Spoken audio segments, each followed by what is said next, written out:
Okay, so this is lecture 11 for delay. So this is the review.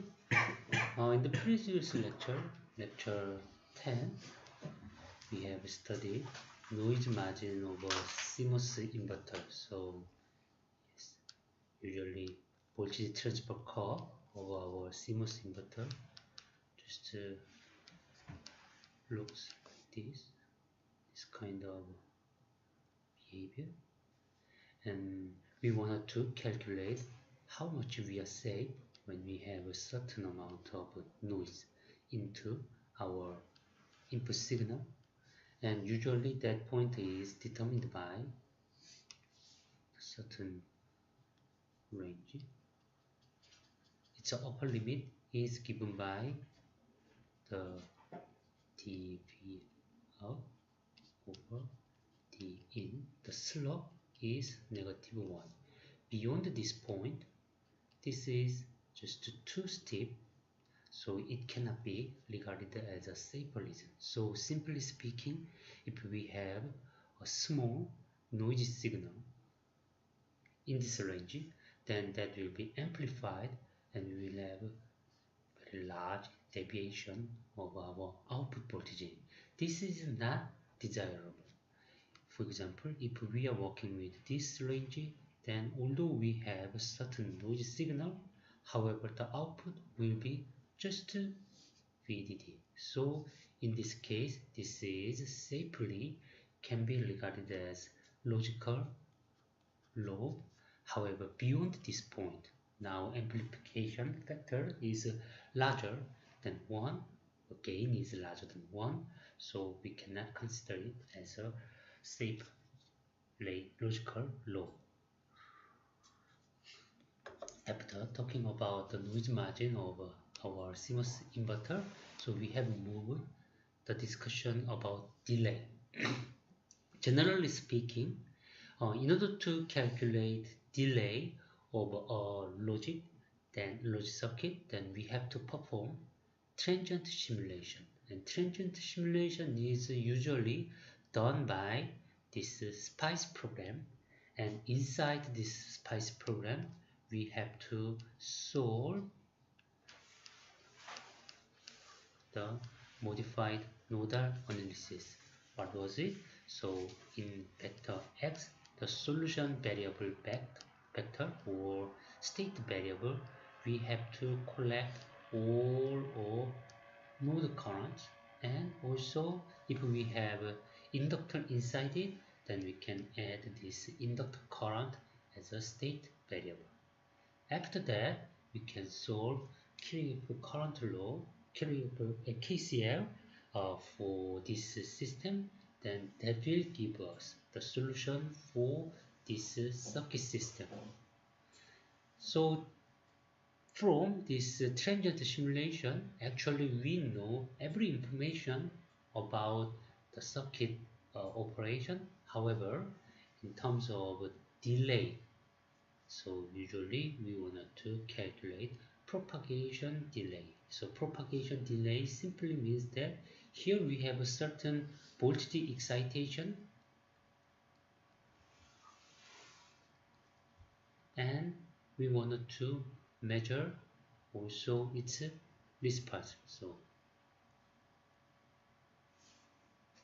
response comes here, and the distance, timing distance between this excitation and response is measured as propagation delay.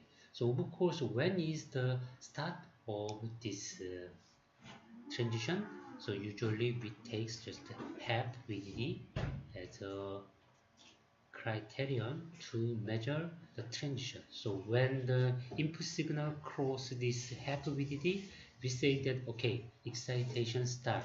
And when our output signal cross once again half VDD, then we say that okay, the system responded. So the delay is given by this way. Of course, we can have two types of transition, from low to high and high to low. So in general, they can be different. So usually we take average of them. So that was the lecture contents of our lecture 10. And if you have any question, then please let me know. And once again, please interrupt me anytime if you have any question to me. Okay. So then now let's go to our main discussion in today's lecture. So today we are trying to talk about RC delay model. So generally speaking, as much as delay is involved, actually that's it. That is all we need. Yes. Learn your spice simulation. Draw the schematic and with given parameter files typically contained in your PDK file, then just learn spice simulation. Then everything will be there. That is quite a simple result. But problem is, usually we wanted to design certain system and you wanted to have certain compromise between your figure of merit. For example, you wanted to reduce your delay. Also, you wanted to reduce the power consumption. Good. Also, at the same time, you wanted to increase your performance. Sometimes called as a performance, but in this case, typically that is related with your operational frequency. These are desirable metrics. So you wanted to have quite a fast one. So this is quite much related with this frequency. So seemingly this delay and kind of a performance frequency, they are related. However, performance power here is somewhat different. So if you spend less power, then maybe your system is not as powerful as the nominal one. So maybe there will be a slow system.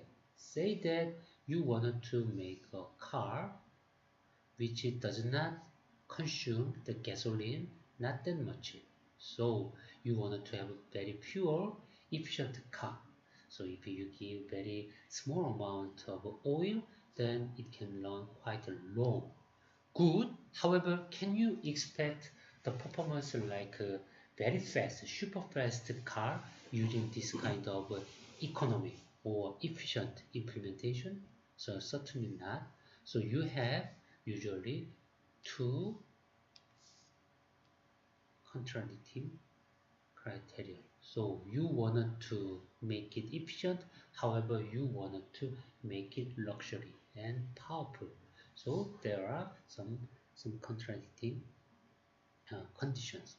So this is the situation for a designer. So now you wanted to minimize the delay of your circuit. Then if the only way you can do is learn your spice simulation, then what will happen? Okay, so I slightly modified it. Then just learn simulation. And typically this spice simulation for small circuit it runs quite fast. However, for larger one it takes a longer and longer time. So you must wait for a long time just to check whether your system meet the delay requirement for your circuit. Okay, let's say that you are unlucky. Your current design does not meet the delay specification of your target. Then what will happen? So you must redesign it. Then once again you learn. So design, simulation, design, simulation, design, simulation. If we have to repeat this procedure forever, then it will take quite a long time. So the reason why we do not stop here, and instead of that, the reason why we are spending our lecture hours on this kind of simplified model is not to get the most accurate result. The most accurate result can be achieved by just learning SPICE program. That's it. But before doing that one, so we wanted to have, although crude, but a reasonable approximation about this delay. Then maybe we can make better design, then that will reduce the number of this iteration. Then if we reduce this iteration considerably, then we can speed up our design procedure. Okay, so that's the reason why, although not exact, but we wanted to develop this RC delay model. So simply speaking, RC, when we say RC delay model, then we just try to approximate the transistors IB and CB characteristics with just an average resistance and capacitance. So of course, so do you remember the simplified model, the small signal model for your transistor?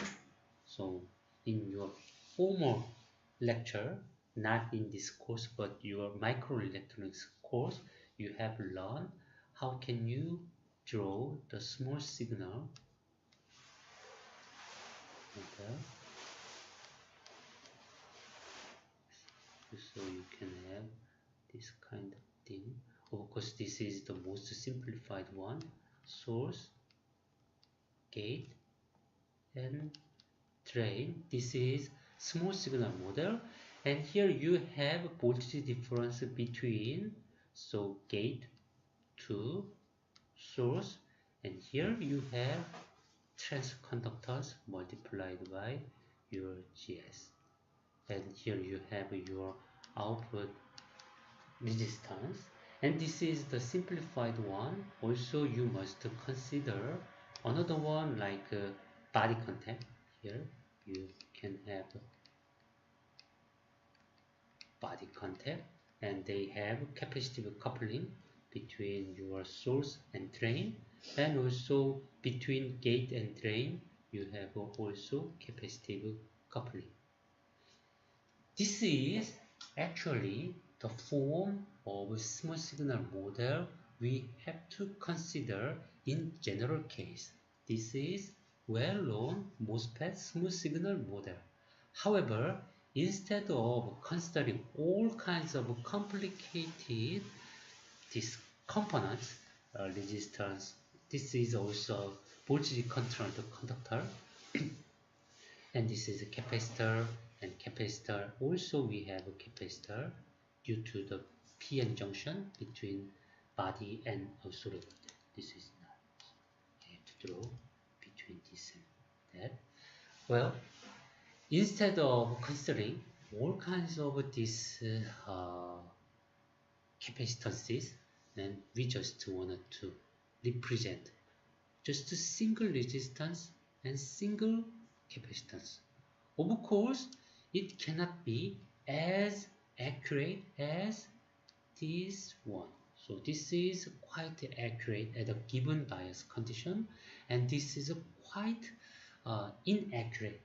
For example, even for your PN junction, you have a voltage difference.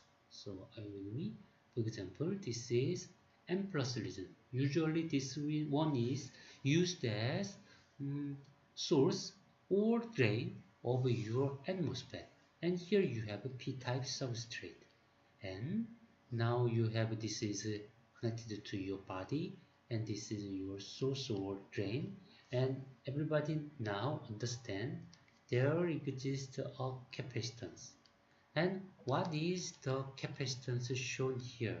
This is originated from PN junction, and this PN junction cap is simply given by per area This is given by the thickness of your depletion layer, or sometimes we prefer to use width, depletion width of this one. And depletion width of this PN junction really depends on the voltage across this p-type substrate and plus source and drain region. So of course, if we go to negative bias, reverse bias, then this width is increased and we have reduced capacitance. Well, therefore, for example, when we consider this kind of a small signal model, even this looks quite seemingly simple and quite a simple one, can have bias dependence. It can change depending on your drain voltage and your body voltage. And this one can change according to your source voltage and your body voltage. So it is not that accurate to introduce one single value for this capacitance. But we wanted to do that instead of thinking about what is the most accurate value for this one. But instead of that, we will just say that this is just a C, number C. What is C? Well, we can find a certain number which is more or less appropriate. So that is our approach. So don't expect perfect agreement with the simulation, so circuit simulation or measurement in this case. The reason why we do is not make an accurate model, but just to find a way to get some insight from given circuit schematic. Okay, so please understand the limitation of our work on today's lecture. So we are not doing very accurate job. So we are doing some approximations. So therefore, well, total capacitance, uh, what is it? So we have a little idea about that. And what is effective resistance? Still, this one has some meanings. So what is it? Let's consider this one once again. Now I'm talking about the discharging discharging phase of our CMOS inverter. So now our input looks like this. So let's say that we are now talking about input, input as a function of, not this one, function of time, and we wanted to have certain transition from low to high, and we are now observing at these time instances. So previously our output signal was 0. After that, now we have transition from 0 input 0 to 1. So we will have a certain delay, and after that we will have approaching to 0 in terms of output voltage. That is the situation. So initially we have V out equal to VDD, that was fully charged. And if we are looking at these time instances, then now our P MOSFET is completely off and M MOSFET is completely on. So now we have this kind of resistance coming from our N MOSFET. Where is our P MOSFET? Our P MOSFET just to contribute to high resistance, so we can safely neglect it. So this one, this R, just to represent the effective resistance of our N MOSFET. However, the point is, even when gate voltage is fixed to VDD, this R value, effective resistance, can be a function of your drain voltage. So are you with me? So if we are working in the saturation mode, then yes, drain current is just a function of your gate voltage. So it does not depend on your drain voltage. However, everybody understand if we are going to the linear mode, then we have some dependencies on drain voltage here. So when we have quite a high output voltage, then it can be just regarded as a well-defined constant. However, our voltage goes down, then when entering to the linear mode, then actually this resistance is no longer a constant. So are you with me? It is just a function of drain voltage also. So in summary, what I wanted to say is, although we wanted to represent a simple RC model for our MOSFET and PMOSFET, but selecting certain values for C, sorry, so now it's time to wait for a while because our pencil is not working. Okay, now it's come back. Now we have a C and R. Although we are representing our MOSFET with this R and C, but selection of this R and C values is not that trivial. But anyway, let's assume that we can find certain good value for each of them. Then now we can say the propagation delay of this kind of a RC circuit will follow this time constants. RC delay will give us the good value for propagation. Okay, this is the simple way. So if you want to be very accurate, then you don't like it. But the problem is we are not talking about a single transistor, but we have multiple transistors inside the circuit. So that's the reason why we have to do anyhow certain simplification. And this slide just to discuss how can we calculate equivalent R and equivalent C out of given structure. So let's assume that we have a given technology. Technology is given, means that what is the gate length of your transistor, that is given. Then usually what we can do is just changing the width of our transistor. This is the typically the thing a designer can do. Then how can we find out equivalent R and other quantities? Let's assume that unit-MOS means that here the MOSFET we can make it smallest. So smallest MOSFET we can make. Then we will say that its effective resistance is regarded as R. Then let's say that if we have, instead of, this is W and L, and if we have 8 lambda instead of 4 lambda, it means that we have increased the width of our transistor twice. Then what will be the effective resistance of our transistor, this wide transistor?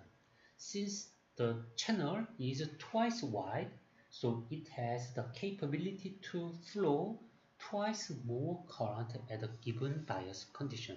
So everybody understand? Now, its resistance will be reduced by factor of 2. So simply speaking, let's say that if we have k times wider width, then we will have K times smaller effective resistance. That is so simple. If we have K times wider width, then we will have K times smaller resistance. That is not that difficult. So resistance is quite easy. So simply it is inversely proportional to your width. If you have wide width, then you will have small and small resistance. Good. Then in order to reduce your RC product, then if we wanted to make it quite small, then is it a good strategy to introduce K times wider channel? Then certainly we can have the reduction of resistance. However, at the same time, here we have another factor related with capacitance. So now discuss where this capacitance comes from. Okay. So when you consider capacitance, it's like this. So let me just draw simple MOSFET.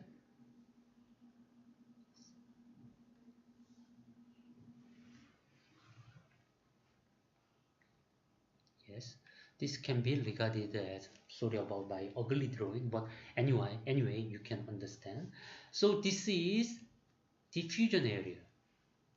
So you know, this is diffusion of your transistor, and this is typically called as poly of your transistor.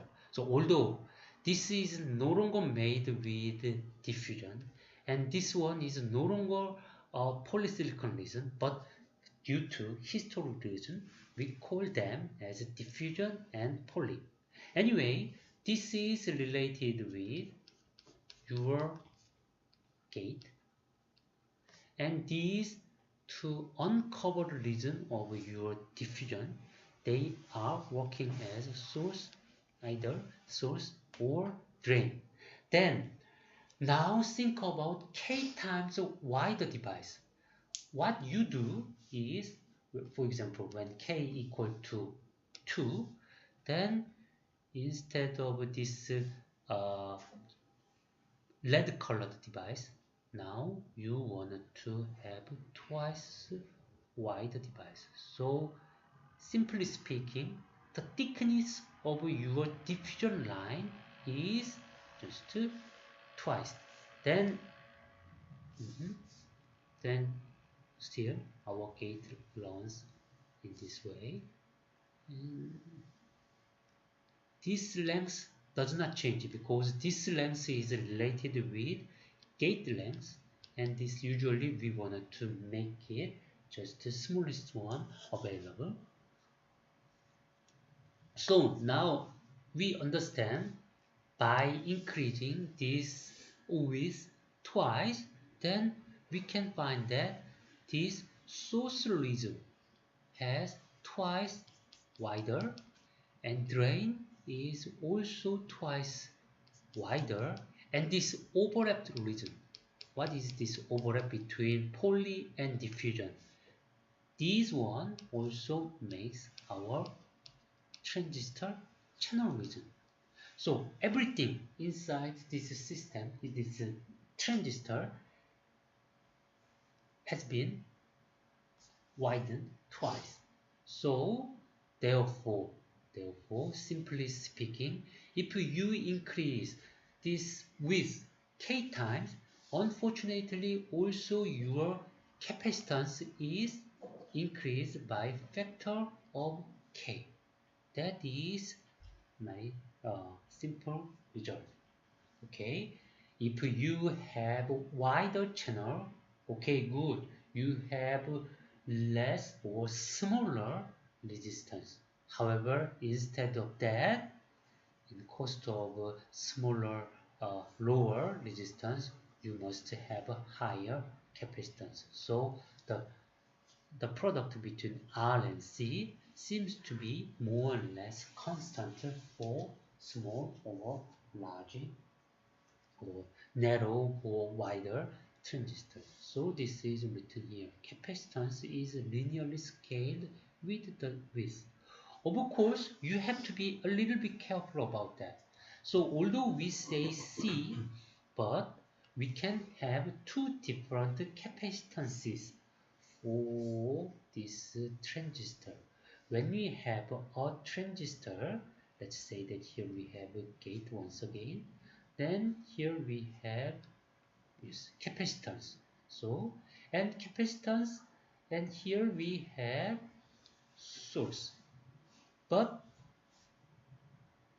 here we have another capacitance between source and body. And here we have also drain, and between drain to body also we have capacitance. I'm just drawing only capacitive components. Of course we have also direct parasitic capacitance and direct parasitic capacitance. So what is it? This is due to the spacer. So okay, so in our transistor, we have parasitic components, which is not well discussed in this lecture, but we have those terms. However, we will not consider this one. Then major contribution to our capacitances can be drawn in this way. Then my question is, what is the value of our C value shown here? And what is the value of C shown here? What's this one? So, first of all, is there any guarantee that we have same values for C, C, C? Actually, not. There is no guarantee that this and this. This is due to what? This is originated from our gate oxide. And what is the origin of this C? This comes from our junction capacitance. Which junction? The junction between source and body, and junction between drain to body. So we have a completely different origin of these C values. And I want to say that this C value is largely bias independent, because there exists a real oxide region. This is dielectric layer, and its dielectric constants, or the magnitude of its dielectric layer does not change. But instead of that, here we have junction cap, and once again, junction cap sensitively depends on the bias across two terminals and bias across two terminals. So simply speaking, here we have two types of capacitances. They are in the same kind, and there is another one, and there is no guarantee that these two components are the same. But in this lecture, we will just say that they are in a same order. So that's the reason why we will say more or less we will use the same C values. For example, let's have a look at this figure 4.5 of our transistor. And here we say that gate to source we have K times C. And between source to body also we have K times C. Between drain and body, we have also K times C. So simply speaking, I want to emphasize once again, there is no guarantee that in reality, so the equivalence between this and that, maybe they have the same values, at least at equilibrium. If we draw our source and drain in the same shape, then source and drain will have the same diffusion capacitance. However, here we have gate capacitance, and there is no guarantee that this one is identically equal to this diffusion cap. But once again, since they are in a similar range, for our simple approximation, we will say that they are just merged into the single number C. Okay, so this is already a quite big approximation. And here we have a small number k. Here k means that, okay, how much wider than unit device. So when you say that this is number 1, then typically in this textbook we will say that this is a unit with device is assumed, and say that, let's say k equal to 10. That means that our width is not 40, not 4 lambda, but 40 lambda is shown here. Then, of course, since width is 10 times wider, we will have 10 times higher capacitances for all of them, and resistance is reduced. So, are you with me? Are you all with me? And as a last comment on this kind of scaling issue, I wanted to say one more thing. One more thing is, how about length dependence? Up to now, we have assumed that our transistor has the minimum channel length, so we are free to just change width. However, let's say that now, instead of this one, 4 lambda, 2 lambda approach, instead of that, now I wanted to use, for some reason, 4 lambda by over 4 lambda case. Length is doubled. Then what will happen to these components? So, for example, let's say that this is our unit device. Then if we make longer channel length, then actually this poly is doubled. Poly thickness is doubled. However, in usual, this source region, drain region, source region and drain region is not affected. Then what will happen? From this one, we can immediately understand the capacitance coming from source and drain, that is not changed at all. That is just C, not scaled. And since the length is doubled, twice length, so we can have twice higher capacitance than unit and MOSFET. Okay, so are you all with me? So this kind of simple scaling rule. So simply speaking, capacitance is related to the area of each region. So if we have wider channel region, then we will have a higher capacitance. If we have wider source and drain region, then we will have a higher diffusion capacitance.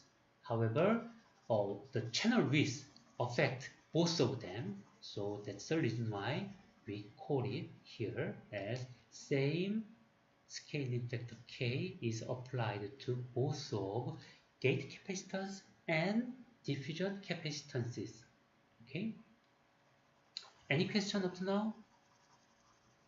So please understand, all of this discussion is approximations. However, they seems to be quite reasonable.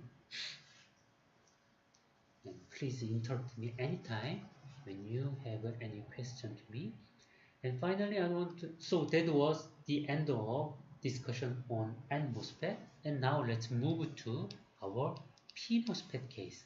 So actually scaling rule itself is exactly same as before. So N MOSFET, P MOSFET has the same structure, only different polarities of your doping concentration. Okay? However, we assume that mobility of P MOSFET is lower than mobility of N MOSFET. So although we have drawn the same size of P MOSFET, for example, unit P MOSFET, which has 4 lambda over 2 lambda as its W over L. However, due to lower mobility of this one, maybe it has inferior performance than the MOSFET. So in this textbook, although how can I say, although the ratio is not that much fixed, but we will just assume that P MOSFET is twice less powerful than our N MOSFET. Of course, if your technology has different numbers, for example 3 times R, then you can use your own number. So please understand, in this lecture we just assume this simple ratio, and maybe this is quite much acceptable in our formal technologies, because in many cases we have 2 to 1 ratio between our P MOSFET and N MOSFET. Okay, so once again, if you have any question, then please let me know. Then now let's go to our inverter. Okay, now we have an inverter. So simply speaking, now we have a P MOSFET and N MOSFET, and it is driven by an input voltage. That is situation we have studied up to now. But now you have a specification here, a fan out of one inverter. What is it? Previously, we just thought that our output voltage is not connected to any other one. So this was just floated. So only this N MOSFET and P MOSFET has a certain role to connect the output voltage to ground or VDD. But now, instead of that, now we say that this out is also used as an input of the next one. So here we have same identical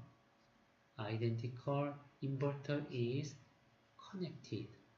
So simply speaking, from the viewpoint of this first inverter, this voltage is an output voltage. However, from the viewpoint of this second inverter, actually this output voltage of the first inverter is used as the input voltage. And we are now talking about the propagation delay between this input and output. So let's say that we just introduce sudden transition at time equal to 0. Then of course we expect certain inversion appeared in this output node. However, that will not occur actually t equal to 0. There will be certain delay of this signal propagation, and this is called as propagation delay. Well, of course, we can calculate it using our, just like our previous homework problem. But point is, in our previous homework program, we have not considered this kind of another second stage. We just consider as given C number. So now we can have, for example, one single inverter or two inverters.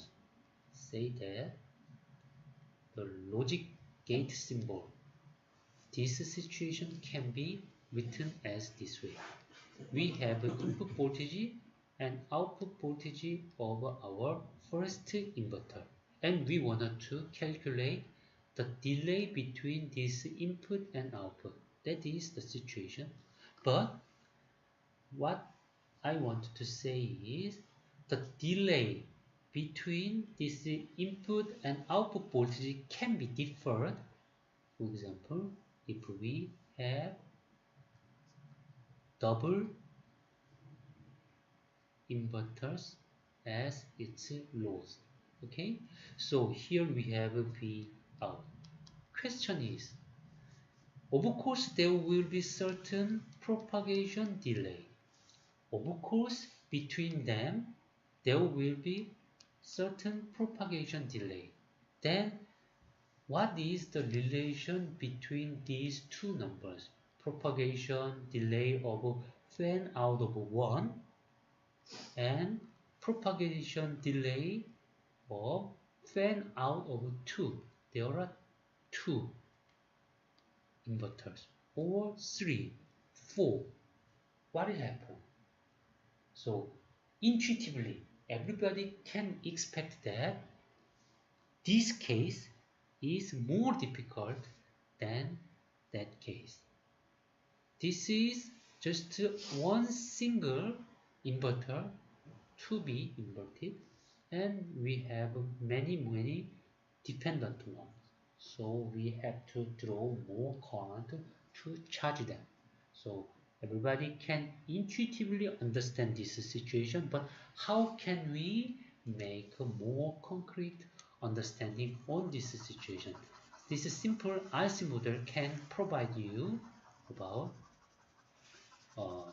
a good information about this situation. Say that now once again, let's come back. This is our first inverter and this is our second inverter, and here we have just a single inverter. So from viewpoint of this first one, we call it as a situation of a fan out of 1. Okay, once again, if we have 2 of them, then we will call it as a fan out of 2. Okay, the number of load inverter is called as a fan out here. Then now here we have 4 different transistors, 2 N MOSFET and 2 P MOSFET. Let me just introduce their IC model. So it is not that difficult. So let's do it together. So in this case, we will have R. And here we have C and C.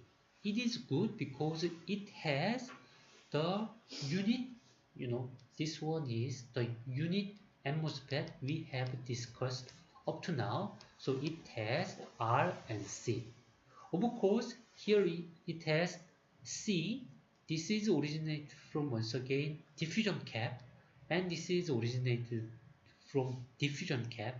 Also, in general, it has to have a certain component like this here. It has also C, but it is not drawn here in this center figure.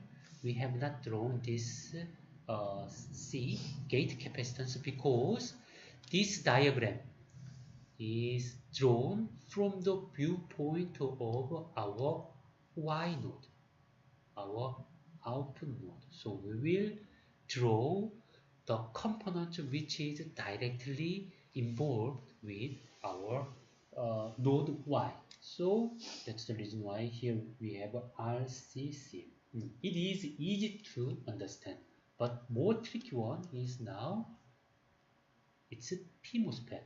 So please understand, if we have, for example, just a unit P MOSFET, then what will happen? If we have a unit P MOSFET, then we must draw 2 times R because P MOSFET has a lower mobility, so it has a lower performance. And capacitance will be the same because that is unit P MOSFET. But instead of that, in order to compensate this low mobility value, intentionally we have introduced a factor of 2. So now our P MOSFET is twice wider, so this uh, resistance is now compensated to that of our unit and MOSFET. So that's good. They are now matched, but as a result of this matching, what we can have is now capacitance is increased. So although the resistances, effective resistances of these two transistors are well matched, however, capacitances are not matched in terms of diffusion cap.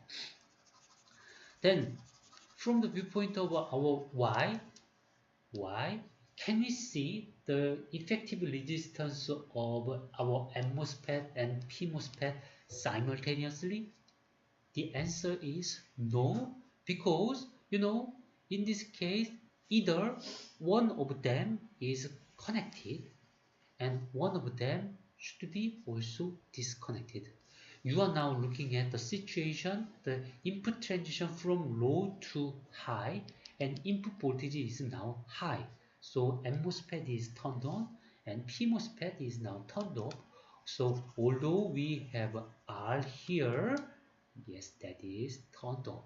So frankly speaking, actually, this is frankly speaking, this simply means that the channel is completely turned off, so we don't have to worry about this R value. If you have any value here, doesn't matter because this is disconnected. Okay? So although we have drawn in this way, now you can understand from the viewpoint of our Y. Okay, we can see. Also we can see it, and also we can see it, and drain capacitance of our P MOSFET, that is also seen. But this one actually doesn't play any role, and this one also doesn't play any role, so nothing. So what we can see from Y is just these components. Okay, so bear with me, but we have to keep our discussion once again. So up to now, we have considered two transistors belonging to the first inverter, but we have also load inverter here, so we must consider it. Then how can we draw it? So simply speaking, it is just drawn as capacitor and capacitor.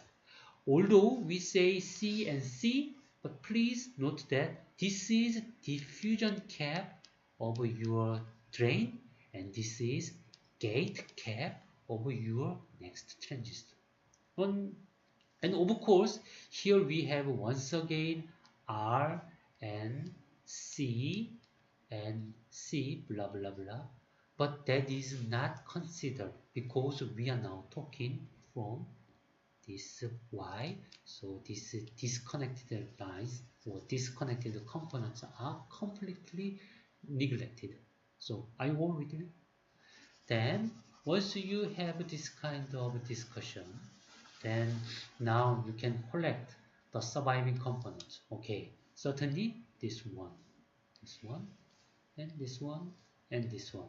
So now you can say that there are 1, 2, these 4.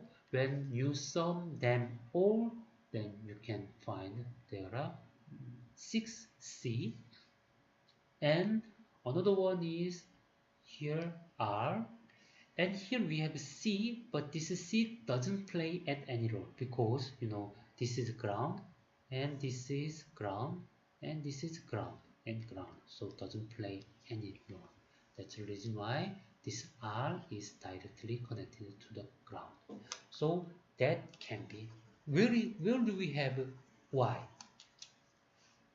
Actually, this is Y and this is Y. Okay, so now you can have this kind of simplified expression. Okay, so are you with me? Okay, then of course the only way it can discharge the charge stored in this Y node is also through this R. Okay, so at the beginning of this transition, there will be certain amount of charge stored in this part. After that, that stored charge Q will be discharged through this resistor. If we have a small resistance R, then we will have fast discharge, and if we have a large value, high value for this high resistance this R, then we will have a slow discharging phase. Okay,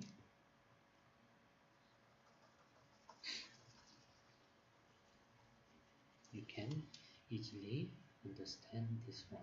Then of course the time will be 6 times RC. So now let's say we have a 3-input NAND gate.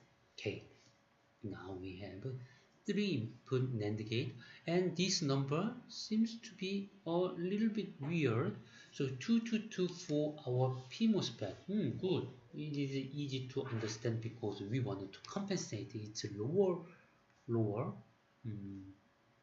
mobility, and we expect 111. However, here we have 333. Why we have this 333? So simply speaking, let's say that we have logical 111 case. Then what will happen? We have the connection between this our Y node and this ground. Then what will happen? If we have just 1, 1, 1, then each of them will contribute the effective resistance R and R and R. When they are serially connected, then we will have 3 times R for our output low transition. So are you with me? So let's think about this one. Previously, Y was VDD. How can we make this VDD into 0? The only way is, for this NAND case, we must provide VDD, VDD, and VDD to our gate voltages. Then now our transistor 3 and MOSFET transistors are turned on, and we have now secure the path from Y node to the ground. However, if we design our MOSFET as just a unit MOSFET, then serially connected triple MOSFET will give us 3 times R for our transistor, our pull down network. So if we have this kind of thing, okay, this is effective resistance of a pull down network. However, let's compare it with this one. Then how large is it? So if one of them is 1, let's say that, let's consider. If only one PMOSFET is turned on, then pull up network will have just R. it's what? It's effective resistance. Of course, if two P MOSFET transistors are turned on, then it will have half of R. And say 3 cases, then we will have just 1/3 of R as a effective resistances. So what we have to care is the worst case. So now we say that at least this pull-up network has worst case effective resistance of R that is equal to that of unit MOSFET. However, if we say 1, 1, 1, then we will have 3 times R for our effective resistance of pull down network. This is not desirable. They are not balanced. That's the reason why, in order to match their effective resistances, we want to introduce this number 333. If we have number 3, then each of them has just 1/3 of R and 1/3 of R and 1/3 of R, and when they are serially connected, they will have R. Then, of course, you can have also one question. Then why we have to care about this balancing of effective resistances? So do you have any idea? So if we are talking about only the delay, then why we have to care about the balance between only resistances?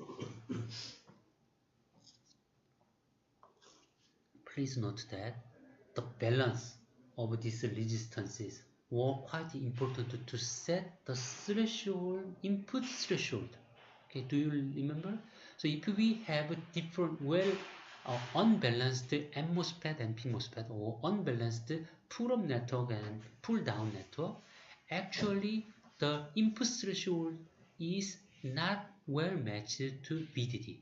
So before talking about our delay issue, we must consider the static transition, and static case we have to be careful about resistance itself, not resistance and capacitance. That's the reason why we cannot make it as just whatever we want to have.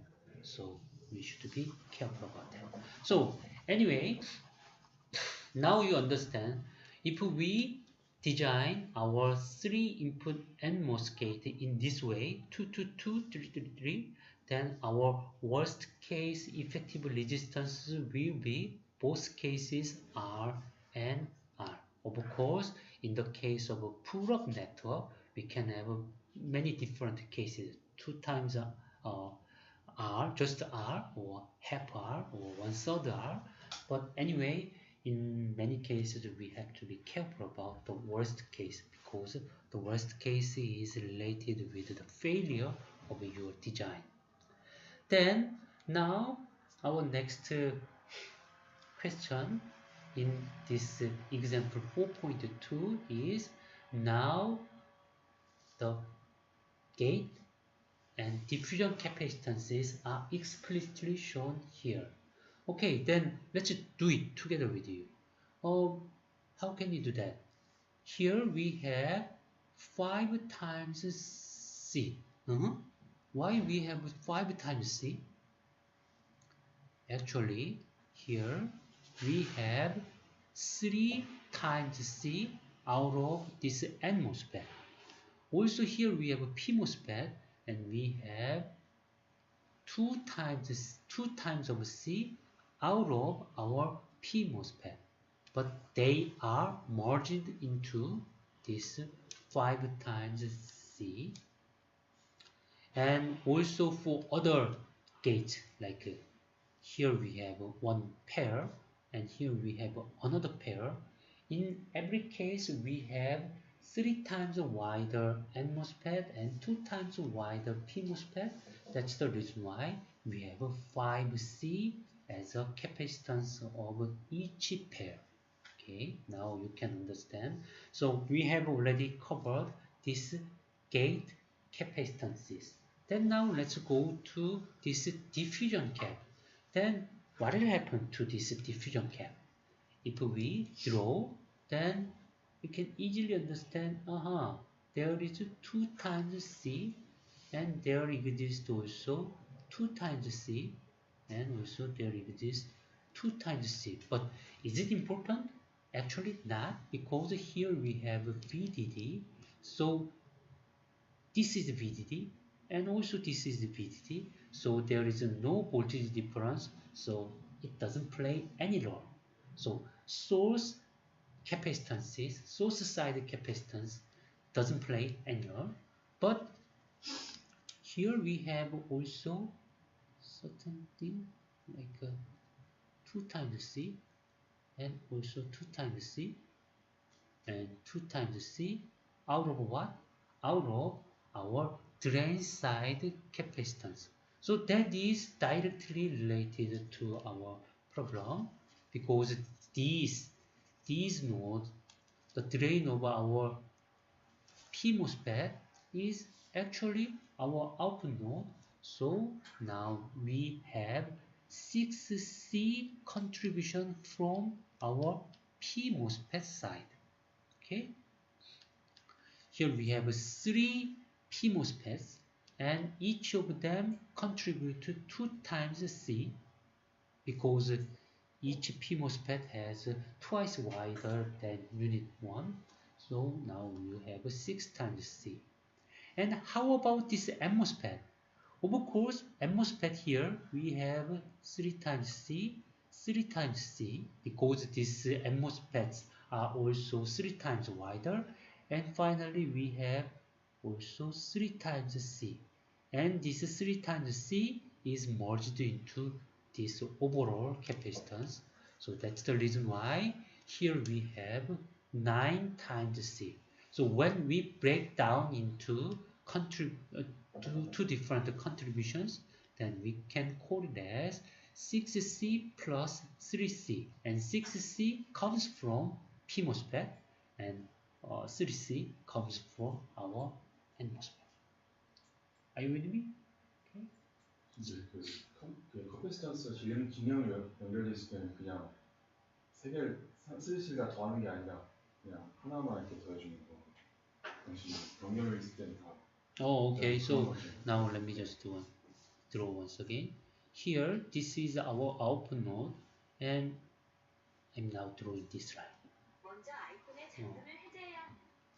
This line, and now you have parallel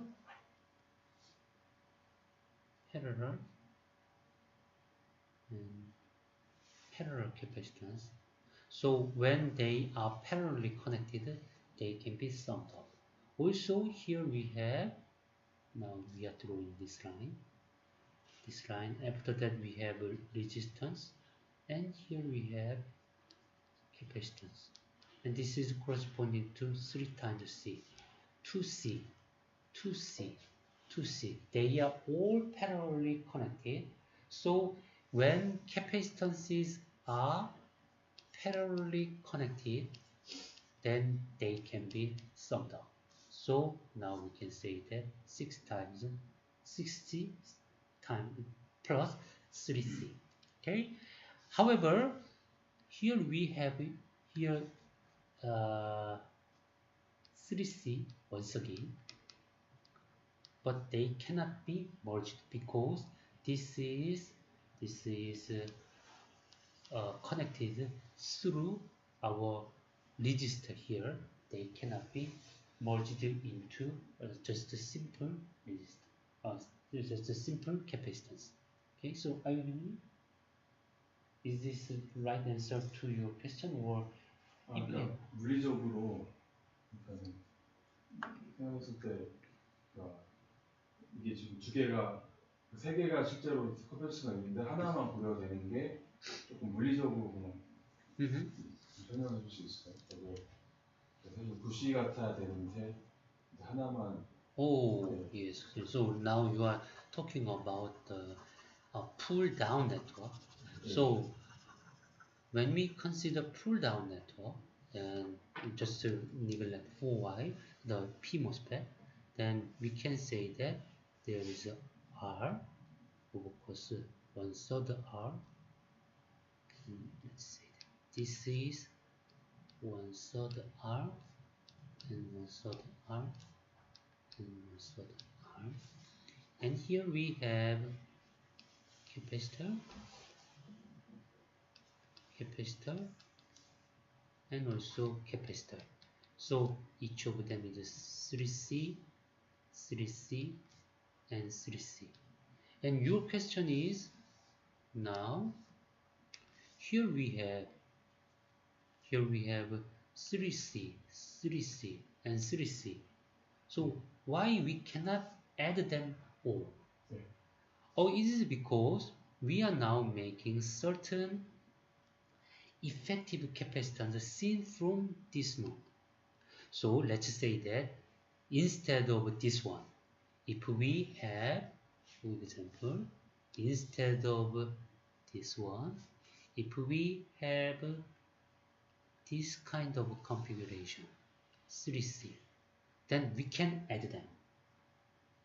However, in this case, in order to achieve or arrive at this 3C, second 3C, we must go through this resistance. So it cannot be simply added as just pure capacitance. I mean that when we have two capacitances parallelly connected, then it is, from the viewpoint of this node, it is identical to have 6C. We can just make a pure capacitance. However, how can you say so if we have this kind of a resistance component? So this path, in order to charge your voltage here, you must consider the property of your resistance between these two nodes. So these capacitance cannot be considered directly connected to this node.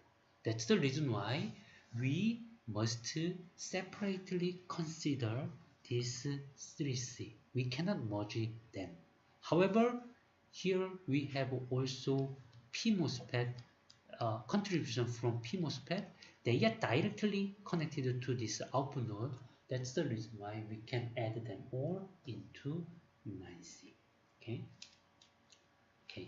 So any other question? So if you have any question, then please let me know. I can try to answer your question as many as possible. So please, any question is really welcome. So please give me a question. So anyway, now we can understand this situation. Wow. Now, from the viewpoint of our output node, now it has 9C, and here we have resistance, and there is also capacitance, resistance, capacitance, and resistance. So the model will be quite complicated. So we must have this kind of thing. Now we have 9C, and when it discharge, then we have third R and 3C and and another one. Okay, so this is grounded, and here we have, yes, this is the situation we have to have. And what we wanted to have is, in order to discharge this Y node, how long do we need? So here we have a certain value like VDD, voltage equal to VDD, then how long it will take to discharge completely. Of course, think about this one. If we don't have any of this, how can I say, intermediate ones. So for example, so please, could you please concentrate on this screen? So now I wanted to ask you the difficulty of calculating this discharging. So if we have, instead of this system, if we have this system, maybe it is easy to answer that question. Then what will be the time constant of this discharging? That will be 9 times RC. So are you with me? Because this 3R, 3R, and 3R, they are serially connected resistances. They can be merged into this R. And we have just capacitor 9C. So the multiplication of R and 9C will give us the time constant of 9RC. That will be the time constant of this discharging. However, our problem is not as simple as this one. Oh, what's the matter? Here we have 3C, 3C. So our resistance cannot fully use to discharge this 9C. It should also discharge the charges stored in this 3C and the charges stored in 3C. So therefore this problem is more difficult than our simple RC circuit. So that is the one I wanted to say. Since the number of capacitance is increased, the accurate solution of this problem gets more and more complicated. Actually, it is when you have another and another capacitance component, then your problem becomes more difficult and more difficult. So therefore, its accurate analysis becomes too complicated. Even though already we have made quite crude approximation, this RC delay, RC model itself is quite crude approximation, but even in this case, it is difficult to analyze the time constant of this discharging phase.